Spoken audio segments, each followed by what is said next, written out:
حضور صلی اللہ علیہ وسلم کی وفات کے بعد اب جو معاملات آئے وہ یہی کہ آپ صلی اللہ تعالیٰ علیہ وسلم کی اس تخت کو، اس مصلح کو اب کون سنبھالے گا؟ مصلح سے مراد صرف مسجد میں نماز پڑھانا نہیں ہے، بلکہ پوری امت کی امامت کرنی ہے، ان کی دیکھ بھال بھی کرنی ہے، ان کے بچوں کو بھی، ان کی عورتوں کو بھی، رعایا کو بھی، وزیر و سپاہیوں کو بھی، جنگوں کے معاملات بھی، تجارت کے معاملات بھی، غرض یہ کہ ہر معاملے میں امامت کرنی ہے۔ تو ظاہر سی بات ہے کون ہے جو اس رسول کریم صلی اللہ تعالیٰ علیہ وسلم کے سجادے کو سنبھالے گا؟ اب اسی اسنا میں میٹنگیں ہوئی صحابہ اکرام رضوان اللہ تعالیٰ علیہ مجمعین کی۔ میں بہت ڈیپ میں آپ کو نہیں لے جانا چاہتا، اس لیے کہ مسلمان کو اتنے ڈیپ میں جانے کی ضرورت ہی نہیں، کیونکہ شیطان ورغلاتا ہے۔ کیا کیا ہوا تھا یہ باتیں شیعہ بہت بیان کرتے ہیں۔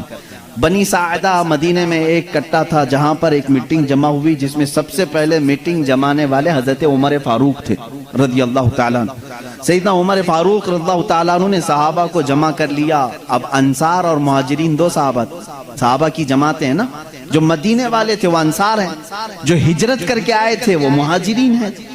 تو مہاجرین صحابہ اس میں سے سب جمع ہوئے، اکثر جو ہجرت کر کے آئے تھے، اور ادھر انصار صحابہ کی الگ میٹنگ ہو رہی تھی۔ حضرت سعد ابن ابی عبادہ رضی اللہ تعالیٰ عنہ، اور اس میں حضرت سعد جو ہے وہ لیڈنگ کر رہے تھے۔ انصار صحابہ کی میٹنگ میں یہ بات ہو رہی تھی کہ مدینہ طیبہ میں حضور صلی اللہ تعالیٰ علیہ وسلم تشریف لائے ہیں، تو لہٰذا آپ کا مصلح، آپ کی خلافت انصار میں سے کوئی سنبھال لے۔ لیکن میرے عزیزو، ان انصار کی محبت پہ بھی قربان جائیں۔ جگہ ان کی ہے، مدینہ ان کا ہے، مسجد نبوی ان کی زمین پر بنی ہے، سارے مہاجرین کو انہوں نے ہی پناہ دی ہے۔ اب ظاہر سی بات ہے ان کا حق تھا، وہ بول سکتے تھے کہ آگے خلافت انصار میں سے ہوئی ہونی چاہیے۔ حضرت عمر فاروق رضی اللہ تعالیٰ عنہ جانتے تھے قریش کا دماغ کیا ہے۔ حضور صلی اللہ علیہ وسلم کا جو خاندان ہے وہ قریش ہے، ان کی ذہنیت کیا ہے، ان کا دماغ کیا ہے، وہ اچھی طرح جانتے تھے۔ سب انصار صحابہ کو انہوں نے جمع کیا اور کہا آپ کی فضیلت کے ہم قائل ہیں، لیکن ایک بات یاد رکھ لیں، اگر خلافت رسول اللہ صلی اللہ علیہ وسلم کے خاندان کو چھوڑ کر دوسرے خاندان میں چلی جائے تو پھر معاملات درہم برہم ہو سکتے ہیں، اور حضور صلی اللہ علیہ وسلم کی جو اہل بیت ہیں، جو خاندان والے ہیں، کہیں ان کی ناراضگی کا بھی سبب نہ بنے۔ انصار نے جیسی ہی یہ سنا ساری خلافت سے وہ دستبردار ہو گئے، کہا ہم اس کے ہاتھ پر بیعت کریں گے جو رسول اللہ کے خاندان سے تعلق رکھتا ہے۔ اب اس بات پر اتفاق ہوا تو پوچھا گیا حضور کے خاندان والے قریش کون کون ہیں؟ سب آئے، سب لوگوں نے جمع ہو کر کے الگ الگ نام لینے ہی تھے، ابھی کسی نے نام لیا نہیں تھا۔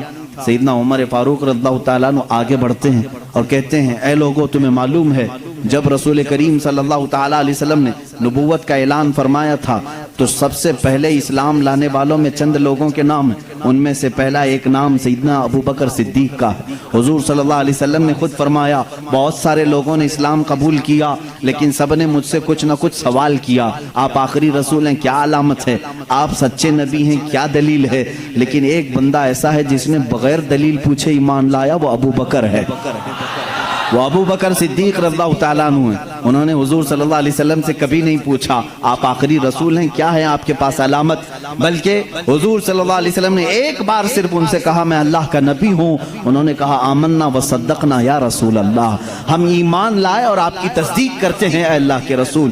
حضرت عمر نے ان کی فضیلت میں خطبہ دیا۔ تمہیں معلوم ہے جب رسول کریم صلی اللہ تعالیٰ علیہ وسلم مکہ سے ہجرت کر رہے تھے تو اپنے ساتھ کس کو لیا تھا؟ ابو بکر صدیق رضی اللہ تعالیٰ عنہ کو لیا تھا۔ تمہیں معلوم ہے اپنی زندگی میں جب میرے آقا صلی اللہ علیہ وسلم علالت پر بستر پر تھے اس وقت اپنے مصلے پر کس کو بڑھایا تھا؟ ابو بکر صدیق کو بڑھایا تھا۔ حضرت عمر کہتے ہیں رسول اللہ صلی اللہ علیہ وسلم نے جس کو ہماری نمازوں کا امام پسند کیا ہے، ہم اپنے دنیاوی معاملات میں اس کو کیوں نہ امام تسلیم کریں؟ سب سے پہلے میں صدیق اکبر کے ہاتھ پر بیعت کرتا ہوں۔ حضرت عمر کی بات دیکھ کر سارے صحابہ نے حضرت ابو بکر صدیق کے ہاتھ پر بیعت کیا۔ یہاں سے خلافت کا نظام شروع ہوا. یہ خلافت شروع ہوئی. سب سے پہلے خلافت کو بھی بادشاہی نظام پر قائم نہیں کیا گیا. یہ سعودی نظام نہیں ہے باپ مرے گا تو بیٹا حکومت کرے گا, رشتہ داروں کا نظام نہیں ہے, بلکہ میرے آقا صلی اللہ تعالی علیہ وسلم نے اس سلیکشن کو امت کے اوپر چھوڑ دیا تھا. ورنہ رسول کریم صلی اللہ تعالی علیہ وسلم اپنی زندگی میں بتا کر کے جاتے میرے بعد فلاں کو ہونا چاہیے. یہ معاملات میرے آقا نے کبھی بھی کسی کو نہیں بتائے. آج شیعہ کہتے ہیں, رافضی کہتے ہیں حضور صلی اللہ علیہ وسلم نے اپنی زندگی میں حضرت علی کو ہی خلیفہ بنایا تھا, باقی سارے خلیفاؤں نے ان کی خلافت کو غصب کر لیا, چھین لیا تھا, ان کو خلافت نہیں دی. یہ پروپیگنڈا پھیلاتے ہیں. کہیں سے بھی ایک دلیل نہیں ملے گی. اچھا آپ حضرت علی کو کمزور سمجھتے ہیں؟ وہ حیدر کرار ہے, وہ اسد اللہ ہے, جس کو اللہ کے نبی نے فرمایا اللہ کے شیروں میں سے ایک شیر ہے. اگر حضرت علی رضی اللہ تعالیٰ عنہ کو حضور صلی اللہ علیہ وسلم نے بنایا ہوتا تو کیا وہ اپنا حق چھوڑ کر کسی کو دے دیتے؟ وہ سیدنا علی کرم اللہ وجہہ الکریم حق کے لیے جب کھڑے ہوتے تو پھر سامنے کسی کو نہیں دیکھتے, کسی کو نہیں دیکھتے. انہیں بھی معلوم تھا کہ خلافت کو رسول کریم صلی اللہ علیہ وسلم نے امت کے اوپر چھوڑا ہے. امت کا سب کا اتفاق ہوا حضرت ابو بکر صدیق رضی اللہ تعالیٰ عنہ کی ذات پر, تو سبوں نے بیعت کی. حضرت علی کرم اللہ وجہہ الکریم نے بھی بیعت فرمائی, اگرچہ تھوڑی تاخیر کے بعد, لیکن آپ نے بھی بیعت فرمائی. اور حضرت ابو بکر صدیق رضی اللہ تعالیٰ عنہ نے جس کو جو جو کام دیے سبوں نے خوشی خوشی ان کاموں کو انجام بھی دیا. یہ دور نہایت ہی سنہرا دور تھا, بہت ہی عظیم دور تھا. رسول کریم صلی اللہ تعالیٰ علیہ وسلم کی جتنی سنتیں ہیں, جتنے طریقے تھے, ان سب کو حضرت ابو بکر صدیق نے اپنی خلافت میں استعمال فرمایا.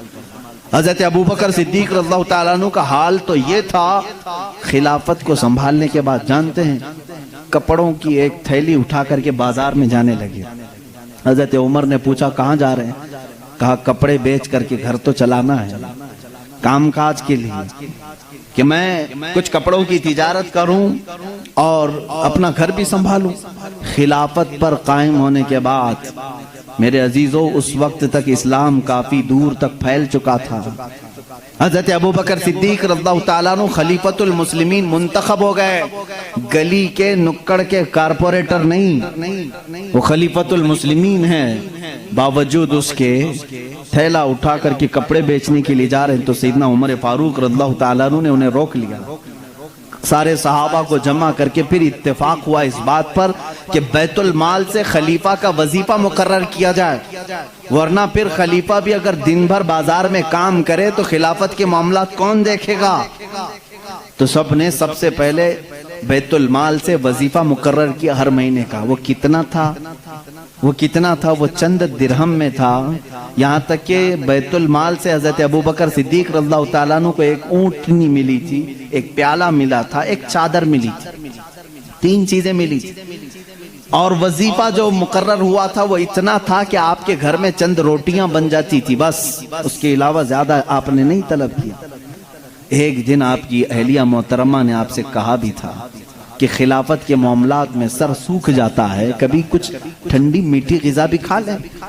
آپ نے کیا کہا؟ اپنی اہلیہ سے کہا میرے پاس اتنے پیسے کہاں ہیں کہ میں شہد خرید سکوں, گھی خرید سکوں. گھی اور شہد خریدنے کے پیسے نہیں خلیفۃ المسلمین کے پاس. ان کی اہلیہ نے کہا میرے پاس جمع کیے ہوئے تھوڑے پیسے ہیں, وہ لے جائیے, آپ شہد اور گھی خرید کر کے لائیے. کہا تمہارے پاس کہاں سے آئے؟ کہا جو آپ مہینے میں دیتے ہیں گھر کے خرچ کے لیے اس میں سے تھوڑا تھوڑا بچا کر کے میں نے رکھا ہے. عورتیں تھوڑا تھوڑا بچاتی رہتی ہیں. حضرت ابو بکر صدیق رضی اللہ تعالیٰ عنہ نے فرمایا لاؤ اس کو. وہ لا کر کے دی, ایک پوری کافی اس میں درہم جمع ہوئے تھے, ہر مہینے شاید تھوڑا تھوڑا تھوڑا وہ جماتی ہوں. حضرت ابو بکر صدیق رضی اللہ تعالیٰ عنہ وہ سارے درہم لے جا کر کے بیت المال میں جمع کرتے, اور بیت المال میں صحابہ سے کہا آج سے میرا وظیفہ اتنا کم کر دو, اس لیے کہ یہ میری ضرورت سے زیادہ آ رہا ہے. گھر میں میرے بچ رہا ہے, اس کا مطلب ضرورت سے زیادہ آ رہا ہے, یہ کم کر دیا جائے. ماں عائشہ صدیقہ رضی اللہ تعالیٰ عنہ فرماتی ہیں جب حضرت ابو بکر صدیق کی وفات کا وقت قریب آیا تو حضرت عائشہ کو انہوں نے قریب بلایا. کہا اے عائشہ مجھے لگتا ہے کہ میں گھڑی 2 گھڑی کا مہمان ہوں. میرے پاس ایک اونٹنی ہے, ایک چادر ہے جسے میں اوڑھ کے سوتا ہوں, اور وہ برتن جس میں ہم کھانا کھاتے ہیں. یہ تینوں بیت المال کے ہیں، یہ ہمارے گھر کے لیے اس وقت تک جائز ہیں جب تک میں خلیفہ ہوں، جہاں میری روح قبض ہو فوراً یہ تینوں چیزیں بیت المال میں جمع کر دوں۔ حضرت عائشہ رضی اللہ تعالیٰ عنہ فرماتی ہیں جس دن حضرت ابوبکر صدیق کا وصال ہوا اس کی شام ہونے سے پہلے یہ تینوں سامان بیت المال میں جمع ہو چکے تھے۔ حضرت عمر فاروق رضی اللہ تعالیٰ عنہ نے اس دن ایک جملہ کہا تھا اے ابوبکر آپ نے اپنے بعد آنے والوں کو تو تھکا دیا ہے، آپ کے برابر کون ہو پائے گا؟ اتنے سخت طریقے سے آپ خلافت کو لے کر کے چلے کہ اس پر چلنا اب ہر کس و ناکس کا کام نہیں۔ وہ صدیق اکبر رضی اللہ تعالیٰ عنہ کا دور تھا، سیدنا ابوبکر صدیق رضی اللہ تعالیٰ عنہ تقریباً 2 سال اور چند ماہ آپ نے خلافت کے امور کو سنبھالا، اور آپ کی عمر مبارکہ 60 سال سے تجاوز کر چکی تھی، 63 سال کے قریب آپ کی بھی عمر مبارکہ تھی۔ ٹھنڈیوں کی وجہ سے آپ غسل فرمائے اور اسی میں بیمار ہوئے۔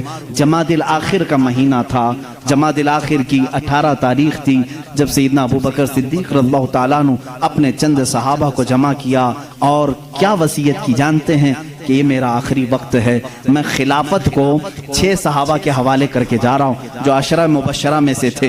حضرت عثمان تھے، حضرت علی تھے، حضرت عمر تھے، حضرت طلحہ تھے، حضرت عبد الرحمن بن عوف تھے، یہ صحابہ سعد رضی اللہ تعالیٰ عنہ تھے، یہ صحابہ کے حوالے کر کے جاتے ہیں یہ آپس میں جس کو خلیفہ بنائے اے مسلمانوں تم اس کو خلیفہ مان لینا۔